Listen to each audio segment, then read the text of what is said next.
All right, today we're gonna be talking about how to turn your $1,000 into wealth. All right, this is a beginner's guide to investing step by step. Most people think you need a big amount of money to start investing. They think you need 50, 100K, a rich uncle, rich dad to start, or a trust fund, but that's furthest from the truth. So let me tell you something right now. Wealth don't start with money, it starts with discipline. Because if you can't manage $1,000, you will never manage $10,000. Today, I'm gonna show you how to turn your first $1,000 into an investment machine that builds wealth for the rest of your life. Let's lock in. All right. Listen, your first $1,000, it won't make you a millionaire. It won't buy you a penthouse. It won't buy you the Lamborghini in your driveway. And anyone that's telling you that it will, they're lying to you, right? But it will do something way more important. It'll build a habit. It's gonna build discipline, build the investing and the investor mindset, and it'll put you on the road to freedom. I just put $75,000 down on my first investment property. And that was money that I earned from the stock market over time. And it all started with my first small deposit. So this game isn't about getting rich fast. That's not what I'm here to teach. It's about getting rich for sure. In this first chapter or section, I want to talk about the difference between stocks and ETFs. And I'll break it down to you like a sixth grader. What are you even investing in? All right. A stock, you own a piece of a company. That's Apple, Tesla, Nike. That's like you owning a slice of that company. That's what a stock is. ETF, this is a basket of many companies. So a stock, right? A stock is like you essentially betting on one player. Think about a team, an NBA team. A stock is like you betting on one player like LeBron James. Let's say that's a Nike stock. But ETF is like you betting on the entire team, Lakers to win. That's the difference between a stock and an ETF. One is individual slice, ETF is a bundle of that stock. Some examples of ETFs are VOO, ACHD, QQQ, QQQM. Some examples of stocks are, like I said, Nike, Apple. Now, some examples of ETFs are like VOO. That tracks the top 500 companies in America, especially the S&P 500. Then you got ETFs like QQQ. This tracks your technology company. ACHD, now that is a dividend ETF. This one pays you back every quarter based on how that company. So stocks are like putting all your chips on one player. ETFs are like betting on the entire team. Section 2, I want to discuss what actually drives or moves a stock. What makes a stock pricey versus not pricey or go up in value? There are a couple factors, all right? One is the company's profits, all right, which they release quarterly. They got new product launches. This will affect the stock price. Economic news, what you see in the media. Interest rates affect it, and also the market confidence. So in translation, if a company is making money, innovating, and the economy is growing, guess what? That price will go up over time. That's why we don't panic. We invest consistently and we just chill, let it do its thing. You don't want to panic every time you see a stock go up or down, because what you do when the stock market is down is way more important than what you do when the stock market is up. So those are the factors that determine the stock price. Section 3 is now setting up your investment account. You need a place to start investing. Your normal bank account isn't that place. That's where the money will come from, but you need to actually set up an account. You're gonna need a brokerage account from firms like Vanguard. That's who I use. You got Fidelity, you got Charles Schwab, you even got like Robinhood that is, more user-friendly. But I love Vanguard. I have no ties to it. It's just been around for a while and I trust it and it's easy to use. So what they'll ask for is basic information. It's just like setting up an Instagram account. They're gonna ask you for your name.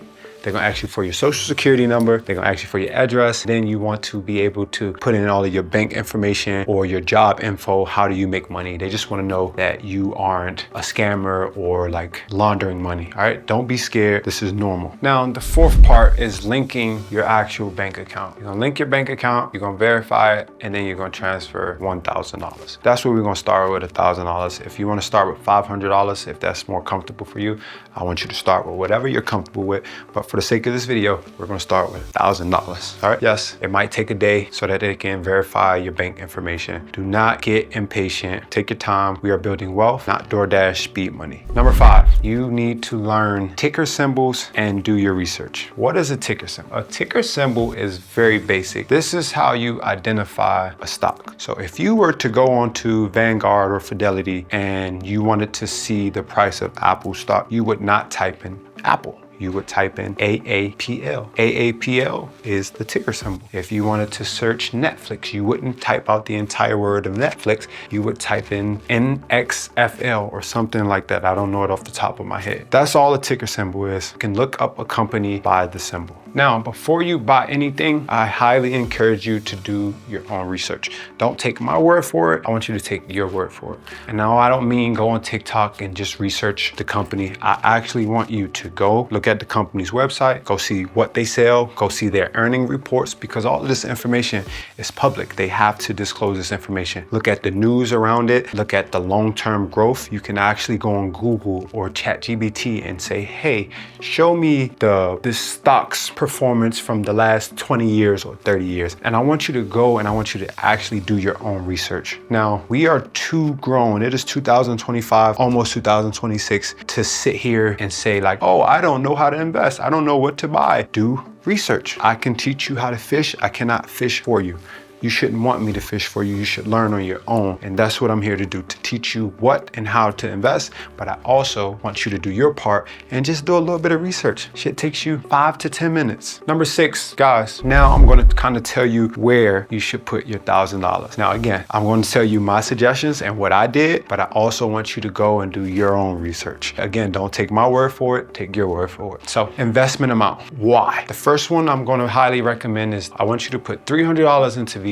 This is America's top 500 companies in the US. Can't go wrong. This has outperformed almost every other ETF on the stock market. Now, the second one I want you to do is called QQQ. QQQ, again, is a technology ETF. This tracks the top 100 technology companies in the US. We live in a very tech-savvy world. For you not to take time or money to study and research and invest in technology, I think you would be a fool. Back then, you had to have a shit ton of real estate to make money or be a millionaire. You had to have bought a property in 1940. It is 2010 now for you to be a millionaire. Now we have companies in the tech industry that you can literally buy for $1,000, wait it out for 20 years, and you could be a millionaire overnight. That's the power of investing in technology. So the next $200 I want you to take and I want you to go and buy something called SCHD. This is Charles Schwab's ETF or dividend ETF. Now what this does is, this is an ETF that actually pays you back quarterly. Every 3 months, depending on what you put in, this will pay you back every 3 months. You might get $14, you might get $1,400, depending on what this company does or how it performs in the stock market. That's why I want you to buy this stock. And then the last 300, all right, this is where your research comes into place. I want you to put $100 on 3 companies that you've personally loved and researched on your own. Now me, I like companies like PayPal. PayPal will be around almost for forever because they're buying up all of the other payment companies. Then you might want to do something like Shopify. All of the companies need websites. Shopify is the place where they host e-commerce websites and platforms.